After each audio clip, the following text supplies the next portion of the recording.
வணக்கம் மக்களே. மத்திய அரசு பணி தேர்வாணையம், அதாவது ஸ்டாஃப் செலெக்ஷன் கமிஷன், அவங்க வந்து ஏற்கனவே வந்து சிஜிஎல், அதாவது கம்பைன்டு கிராஜுவேட் லெவல் எக்ஸாமினேஷன், அதாவது பட்டதாரிகள் டிகிரி படித்தவங்களுக்கு ஒரு வேலைவாய்ப்பு, அது என்ன க்ளோசிங் டேட்டில் அது போயிருக்கு. அது அந்த அறிவிப்பு வந்த சமயத்திலே இப்போ அடுத்த ஒரு வேலைக்கான நோட்டிஃபிகேஷன் வெளியிட்டிருக்காங்க கடந்த ஒரு 3 நாட்களுக்கு முன்னாடி. அதுதான் வந்து சிஹெச்எஸ்எல், அதாவது combined higher secondary level examination +2 தான் இதற்கு குவாலிஃபிகேஷன்.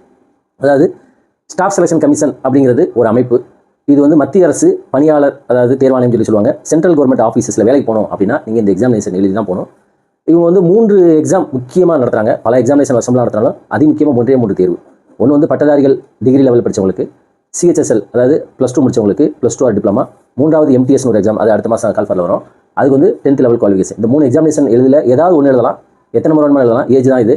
மற்ற சிவில் சர்வீஸ் மாதிரி இத்தனை அட்டெம்ப்ட் அந்த மாதிரிலாம் கிடையாது. ஒவ்வொன்றுக்கு ஒரு குவாலிஃபிகேஷன்ஸ் வச்சுருக்காங்க. எல்லாத்துக்குமே ஒரே பேட்டர்ன், ஒரே ப்ரிப்பரேஷன்ஸ் தான். ஸோ அந்த ஸ்டாஃப் செலெக்ஷன் கமிஷன் இப்போ இந்த ஆண்டோட 2025 2வது தேர்வு நடத்தியிருக்காங்க. அந்த தேர்வு தான் வந்து சிஹெச்எஸ்எல் 12வது தகுதிக்கான இந்த தேர்வு. இதுக்கு என்ன இது படிச்சிருக்கணும் அப்படின்னா, +2ல எந்த குரூப் வேணுமாலும் எடுத்துக்கலாம். நீங்கள் ஃபெயில் ஆகி பாஸ் பண்ணியிருந்தாலும் சரி, அட்டெம்ப்ட் அடிச்சு பாஸ் பண்ணியிருந்தாலும் சரி, இதுக்கு தகுதி உண்டு. அதில் +2ல வந்து குரூப் 1, அதாவது இந்த science, maths, biology, arts, commerce எது படிச்சிருந்தாலும் சரி அவங்க இந்த போஸ்ட்டுக்கு எலிஜிபிள். இதில் என்னெல்லாம் போஸ்ட் வருது அப்படின்னு பார்த்தீங்கன்னா, முக்கியமாக பிரைமரியாக 3 போஸ்ட் அல்லது 4 போஸ்ட்னு சொல்லி சொல்லுவாங்க. எல்டிசி லோயர் டிவிஷன் கிளர்க் அப்படின்னு சொல்லி சொல்லுவாங்க. அதாவது அசிஸ்டன்ட் கிளர்க், குமாஸ்தான் சொல்லி தமிழில் சொல்லுவாங்க பார்த்தீங்களா, அது லோயர் டிவிஷன் கிளர்க்கு. 2வது டேட்டா என்ட்ரி ஆப்ரேட்டர் அப்படின்னு இது போஸ்ட்டுக்கு பேர். இது எல்லாமே இதில் 2 இருக்குது. Great pay 2, 3, great pay 2, 3 and 4 அந்த மாதிரிலாம் இருக்குது. அது நோட்டிஃபிகேஷன் போனாலே நீங்கள் தெரியும், ssc.gov.in. ஸோ அதாவது ப்ரீஃபாக மட்டும் சொல்கிறேன். So lower division clerk, data entry operator, அதுக்கப்புறம் ஜூனியர் செக்ரட்டரியேட் அசிஸ்டன்ட், இது டெல்லியில் உள்ள செக்ரட்டரியேட்டில் அசிஸ்டன்ட். இந்த 3 போஸ்ட்டு தான் கால் பண்ணியிருக்காங்க.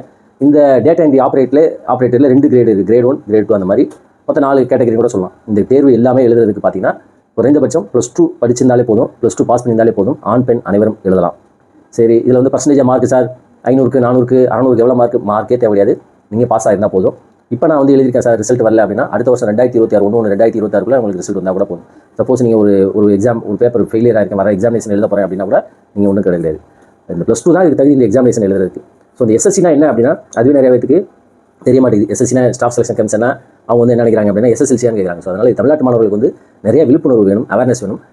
இந்தியா முழுவதும் எஸ்எஸ்சிக்கு வந்து பல ரீஜனல் உண்டு. நார்த், சவுத், ஈஸ்ட், வெஸ்ட் அந்த மாதிரிலாம். அதுக்கு சவுத்துக்கு வந்து பார்த்தீங்கன்னா சென்னையில் இவிகே சம்பத் பில்டிங்கில், அந்த காலேஜ் ரோட்டில் இருக்குது இவிகே சம்பத் பில்டிங், அதில் 5வது மாடியில் இருக்குது ஸ்டாஃப் செலெக்ஷன் கமிஷன். அது பேர் எஸ்ஆர்னு பேர், சதன் ரீஜன். இதுக்கு வந்து டேரக்டர் ஒருத்தர் இருப்பார். இந்த சதன் ரீஜனில் தான் வந்து ஆந்திரா, நம்ம தமிழ்நாடு, கேரளா எல்லாமே வருதுன்னு வச்சுக்கோங்களேன். அதுக்கு வந்து ஒரு ரீஜனல் டேரக்டர்னு ஒருத்தர் இருப்பார். அவர் வந்து சமீபத்தில் ஒரு 4 நாட்கள் முன்னாடி ஒரு பேட்டி கொடுக்குறாரு. அவரோட பேர் ராகுல். ஆக்சுவலாக அவர் வந்து தமிழ்நாட்டுக்காரர் தான். ஐஏஎஸ் கேடரில் உள்ளவங்க தான் அந்த போஸ்ட்லாம் போடுவாங்க. அவர் வந்து பேட்டி கொடுக்குறாரு, சவுத் இந்தியாவில் எஸ்எஸ்சி எக்ஸாமினேஷன் எழுதுறவங்க மிக குறைவு அப்படின்னு. இது காரணம் வந்து நம்மகிட்ட டிஎன்பிசிக்கு அளவுக்கு உள்ள விழிப்புணர்வு இவங்களுக்கு இல்லாதான். ஸோ அதனால் தமிழ்நாட்டு மாணவர்கள் இந்த எக்ஸாமினேஷன்ஸை எழுதுங்க. மாத சம்பளமே குறைஞ்சது 31,000 ரூபா கண்டிப்பாக கிடைக்கும். ஸோ அதனால் 31,000 ரூபாயிலிருந்து 40,000 50,000 வரைக்கும். சனி ஞாயிறு லீவு, 10 to 5 ஆஃபீஸுக்கு, இல்லை 10 to 5 தான் ஆஃபீஸு. அதே மாதிரி டார்கெட்டு, இந்த மாதிரி ப்ரெஷர் அதெல்லாம் இல்லை, அருமையாக வாழ்க்கையை ஓட்டலாம். ஸோ இதுதான் வந்து இந்த எக்ஸாமினேஷன் பற்றி தெரியணும் அப்படின்னா ssc.gov.in அப்படின்னு இது எப்படி அப்ளை பண்ணுறதுக்கு நிறைய வீடியோஸ் இருக்குது. யூடியூப்ல போய் அடிச்சு பார்த்தாலே தெரியும். இது ஒரு அவேர்னஸ் வீடியோ தான். சரி, இந்த எக்ஸாமினேஷன்ஸை பொறுத்த மட்டும் பார்த்தீங்கன்னா எஸ்எஸ்சியை பொறுத்தளவுக்கு ஒரே தான். Maths, reasoning, English, GK, general aptitude அல்லது இதுதான் கேட்பாங்க திரும்ப எல்லாத்துக்குமே. அது சிஜிஎல் டிகிரி லெவலாம் சரி, சிஹெச்எஸ்எல் +2 லெவலாம் சரி, எம்டிஎஸ் 10th லெவலாம் சரி, ஒரே பேட்டர்ன் தான். லெவல் மட்டும் தான் மாற முடியாது, ஒரே ப்ரிப்பரேஷன். ஒவ்வொரு சப்ஜெக்ட்டுக்கு சில புத்தகங்கள் இருக்குது. அது ஆன்லைன்லேயுமே இருக்குது, பிடிஎஃபாக இருக்குது. அதை வாங்கி படித்தாலே போதும். ஒரு வருடத்துக்குள்ளே நீங்கள் இந்த எக்ஸாமினேஷன் எழுதி பாஸ் பண்ணிடலாம். அடுத்த வருடம் இதே மாதிரி எக்ஸாமினேஷன்ஸ் வந்துகிட்டே தான் இருக்கும். ஸோ ஒரு வருஷம் உங்களால் நீங்கள் வந்து ஒரு டிகிரி படிக்கிறதுக்கு, ஒரு மாஸ்டர் டிகிரி படிக்கிறதுக்கு, ஒரு பிஜி பண்ணுறதுக்கு, ஒரு எம்எஸ்சி பண்ணுறதுக்கு, ஒரு எம்பிஏ பண்ணுறதுக்கு 3 வருஷம் 2 வருஷம் செலவு செய்கிறதுக்கு இந்த எக்ஸாமினேஷன்ஸ் மட்டும் 1 வருஷம் படிச்சிங்கன்னா கண்டிப்பாக எழுதி பாஸ் பண்ணிடலாம். நிறைய யூடியூப்ல வீடியோ இருக்குது. அதை மட்டும் ஒரே ஒரு யூடியூப் வீடியோ மட்டும் ஃபாலோ பண்ணுங்கள். அவங்க சொல்லக்கூடிய புத்தகங்கள் வாங்கி படிங்க. தெரியாத திரும்ப யூடியூப்ல பாருங்கள். சிலபஸ் முதல்ல பாருங்கள். ப்ரீவியஸ் இயர் கொஸ்டின்ஸ் நமக்கு வந்து மிகப்பெரிய கைடன்ஸ். லாஸ்ட் இயர் ஒவ்வொரு வருஷம் இந்த எஸ்எஸ்சியோட ப்ரீவியஸ் இயர் கொஸ்டின்ஸ் நெட்டில் இருக்குது, ஆன்லைனில் இருக்குது. அதை டவுன்லோட் பண்ணி அதை பாருங்கள். அதை பார்த்தாலே உங்களுக்கு வந்து ஈஸியாக எக்ஸாமினேஷன் ஈஸியாக கிளியர் பண்ணலாம். இது பாஸ் பண்ணுறதுக்கு விருப்பம் தான் வேணும். மற்றபடி எனக்கு இங்கிலீஷ் இல்லை சார், மேக்ஸ் இல்லை சார், ஜிகே இல்லை சார் அப்படிலாம் கிடையாது. எஸ்எஸ்சியை பொறுத்தளவுக்கு இந்த சிஹெச்எஸ்எல், எம்டிஎஸ் இது 2 என்ன ஸ்பெஷாலிட்டி அப்படின்னா, கேள்வி வந்து தமிழ்லேயே இருக்கும், தமிழிலும் இருக்கும், 13 லாங்குவேஜில் இருக்குது. இதெல்லாம் வந்து ஒரு 2-3 வருஷத்துக்கு முன்னாடி எல்லா எக்ஸாமே வந்து எஸ்எஸ்சி நடத்துறது இங்கிலீஷ், ஹிந்தியில் தான் இருந்துச்சு. இந்த சிஜியில் தவிர இது எல்லாமே வந்து தமிழ்லேயே இருக்கும். அதனால் டிஎன்பிசி ப்ரிப்பேர் பண்ணக்கூடிய தயார் செய்யக்கூடிய மாணவர்கள் இதை கண்டிப்பாக எழுதி பாஸ் பண்ணலாம். நீங்கள் டிஎன்பிசியில் பார்த்தீங்கன்னா கிட்டத்தட்ட 20 லட்சம் பேர், எந்த தேர்வு எழுதினாலும் 20 லட்சம் பேர் 30 லட்சம் பேர் எழுதுவாங்க. ஆனால் எஸ்எஸ்சி பொறுத்தளவுக்கு தமிழ்நாட்டில் அந்தளவுக்கு ரெப்ரசன்டேஷன் கிடையாது, எழுதுறது கிடையாது. அதனால் ஈஸியாக எழுதி பாஸ் பண்ணலாம். இதில் உள்ள மேக்ஸை கண்டு பயப்பட அவசியமே கிடையாது. ரொம்ப எளிமையாக தான் இருக்கும். டிஎன்பிசியில் என்ன மேக்ஸ் கேட்குறாங்களோ அதே இதுலேயும் கேட்பாங்க. அதே மாதிரி டிஎன்பிசியில் ஜிகே அந்தளவுக்கு நிறையா படிக்கணும் அவசியம் கிடையாது, கம்மியாக இதாக இருக்கும், அதை படித்தாலே போதும். அதேமாதிரி ஜென்ரல் ஆப்டிடியூட் அல்லது ரீசனிங் அப்படிங்கிறது டிஎன்பிசியில் உள்ளதை இதுலேயும் கேட்பாங்க. இங்கிலீஷ் அப்படிங்கிறது 10th லெவல் கிராமர் தான் கேட்பாங்க. ரொம்பலாம் நீங்கள் கஷ்டப்பட அவசியம் கிடையாது. இப்போ டிஎன்பிஎஸ்சிக்கு வந்து பார்த்தீங்கன்னா ஜென்ரல் இங்கிலீஷ் போடுவீங்க பார்த்தீங்களா, அதே அந்த லெவலில் காட்டிலும் கம்மியாக தான் இருக்கும். அதனால் ரொம்ப ரொம்ப எளிமையாக ஈஸியாக உங்களுக்கு வந்து ஒரு அரசு பணி எது அப்படின்னா அது வந்து இந்த எக்ஸாமினேஷன் வாங்கி எழுதி இது பண்ணுறலாம். இது வந்து 2 இதில் நடத்துகிறாங்க. தெரிஞ்சு வச்சுக்கோங்க, எஸ்எஸ்சி எக்ஸாமினேஷன்ஸ் எங்கேயுமே இன்டர்வியூ கிடையாது. இப்போ டிஎன்பிஎஸ்சிலாம் குரூப் 2 இன்டர்வியூ போஸ்ட், நான் இன்டர்வியூ போஸ்ட், குரூப் 1 இன்டர்வியூலாம் இருக்குது. எஸ்எஸ்சி நடத்தக்கூடிய, ரயில்வே நடத்தக்கூடிய எந்த ஒரு தேர்வுலையுமே வந்து இன்டர்வியூ கிடையாது. எல்லாமே சிபிடி ஆனது கம்ப்யூட்டர் பேஸ்டு டெஸ்ட், எல்லாமே சிஸ்டத்தில் தான் இருக்கும். அதனால் பேனா பென் அதெல்லாம் கிடையவே கிடையாது. வினாத்தாள்கள் அனைத்தும் தமிழில் இருக்கும். அதனால் தமிழ்நாட்டு மாணவர்கள் இதை கண்டிப்பாக எழுதலாம். இதில் வந்து இந்த சிஎஸ்எஸ்எல் பொறுத்தளவுக்கு ரெண்டு டயர் 1 டயர் 2 அப்படின்னு சொல்லி சொல்லுவாங்க. டயர் 1ல் 100 questions, 25 maths, 25 English, 25 GK, 25 reasoning, ஒன்றுக்கு 2 மார்க்கு, 100 மார்க், 200 மார்க்கு, 100 கொஸ்டின்ஸ் இருக்கும்னு வச்சுக்கோங்களேன்.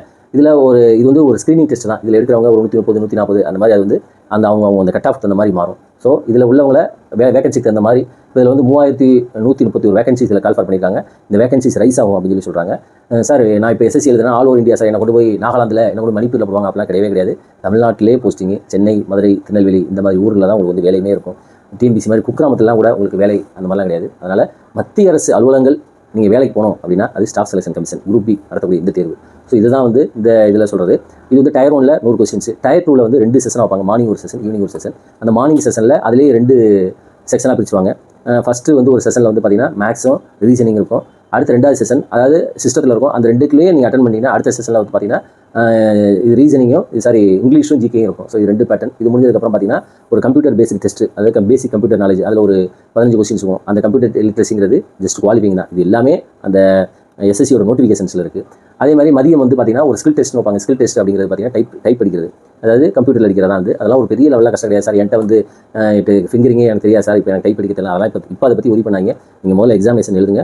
எக்ஸாமினேஷன் எழுதி பாஸ் பண்ணதுக்கப்புறம் பார்த்தாலே போதும். 1 மாதம் 2 மாதம் நீங்கள் வந்து இதை கற்றுக்கிட்டாலே போதும். இதுக்கு ஆன்லைன்லேயே டைப்பிங் மாஸ்டர்லேருந்து நிறையா யூடியூப் வீடியோ இருக்குது. நீங்கள் செல்லிலே கூட அதெல்லாம் ப்ராக்டிஸ் பண்ணலாம். அதனால் படிக்கணும், பாஸ் பண்ணணும், ஒரு மத்திய அரசு வேலைக்கு போகணும் அப்படின்னு உங்களுக்கு விருப்பம் இருந்தாலே போதும். எல்லாமே வந்து உலகம் வந்து உங்களுக்கு கை கொடுக்க ரெடியாக இருக்குது. அதே மாதிரி இந்த தேர்வை பொறுத்தவரைக்கு 12th படிச்சுனா போதும். 12th ஆர் ஈக்குவலண்ட்டாக டிப்ளமா அந்த மாதிரி நிறையா இருக்குது. ஸோ அவங்க படிச்சுனா போதும் இந்த எக்ஸாமினேஷன்ஸ் எழுதலாம். ஏஜ் பொறுத்த மட்டும் 18லேருந்து 27க்குள்ளே ஏஜ் இருக்கணும். சார் இப்போ வந்து ஒரு 21 வயசில் ஒருத்தர் எழுதுறாரு, are you seeking age relaxation அப்படின்னு கேட்டால் அது நோ தான் போடணும். ஏன் அப்படின்னா 27 வயசுக்கு நீங்கள் கூட இருந்தால் தான் எஸ்என் போட்டு நீங்கள் எந்த கேட்டகரி அப்படிங்கிறது அது நிறைய பேர் கேட்டாங்க. அதனால் ஏஜை பொறுத்தளவுக்கு 18லேருந்து 27 வயசுக்குள்ளே இருக்கணும். இது ஜென்ரலுக்கு. இதில் ஓபிசிக்கு 3 வருஷம். ஓபிசிங்கிறது மத்திய அரசு பொறுத்த மட்டும் BC, MBC, BCM, MBC notified, இது எல்லாம் ஸ்டேட் கவர்மெண்ட்டை பொறுத்த மட்டும் மத்திய அரசு பொறுத்தளவுக்கு இது எல்லாமே ஒரே கேட்டகரி. அந்த குரூப்பை பொறுத்தளவுக்கு அது OBC, general, OBC, EWS, SC, ST இதுதான். ஸோ அதனால் இவங்களுக்கு ஓபிசிக்கு பொறுத்த மட்டும் 3 வருஷமும், எஸ்சி எஸ்டிக்கு 5 வருஷமும் இந்த மாதிரி ஏஜ் ரிலாக்ஸேஷன் இருக்குது. அதாவது இவங்களாம் வந்து 27 வயசு வரைக்கும் ஜெனரல் அப்படின்னா ஓபிசி பொறுத்த 30 வயசு, அதே இது எஸ்சி எஸ்டி இருந்தால் 32 வயசு வரைக்கும் இந்த எக்ஸாமினேஷன் எழுத தகுதியானவங்க. +2 படிச்சிருந்தாலே போதும். Higher qualification at time of applying அப்படின்னு சொல்லி கேட்டாங்கன்னா அது வந்து உங்களுக்கு என்ன டிகிரி, நீங்கள் என்ன பிஜி பண்ணியிருக்கீங்கன்னா பிஜி போடுங்க, பிஹெச்டி பண்ணிங்க பிஹெச்டி போடுங்க.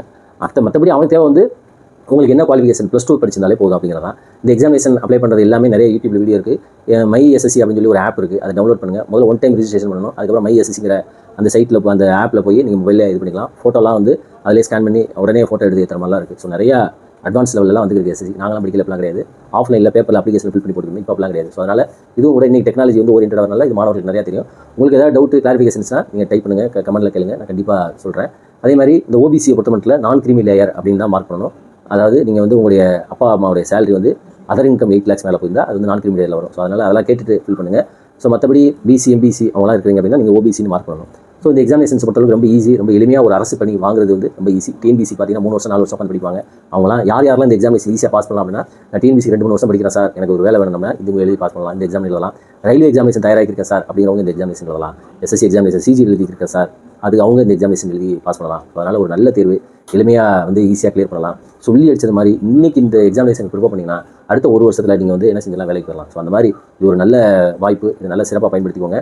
இந்த வீடியோவை பார்க்குறவங்க தயவுசெய்து ஷேர் பண்ணுங்கள். இந்த மற்றவங்க ஷேர் பண்ணுங்கிற அந்த ஒரு நோக்கத்தில் நான் வியாபார நூல்களை சொல்ல, தமிழ்நாட்டு மாணவர்கள் நிறைய பேர் பாஸ் பண்ணணும் அப்படிங்கிறக்காக தான் நான் வந்து உங்கள் நண்பர்கள் அவங்களாம் வந்து இந்த வீடியோ ஷேர் பண்ணுங்கள். குறிப்பாக டிஎன்பிசி ப்ரிப்பேர் பண்ணுறவங்களுக்கு இந்த எக்ஸாமினேஷன் வந்து பற்றி சொல்லி அவேர்னஸ் இது பண்ணுங்கள். தமிழ்நாட்டில் பார்த்தீங்கன்னா சிவில் சர்வீஸுக்கு நிறையா பேர் தயாராகிறாங்க. சிவில் சர்வீஸில் பாசிங் பர்சன்டேஜ் வந்து 0.02% மட்டும்தான்.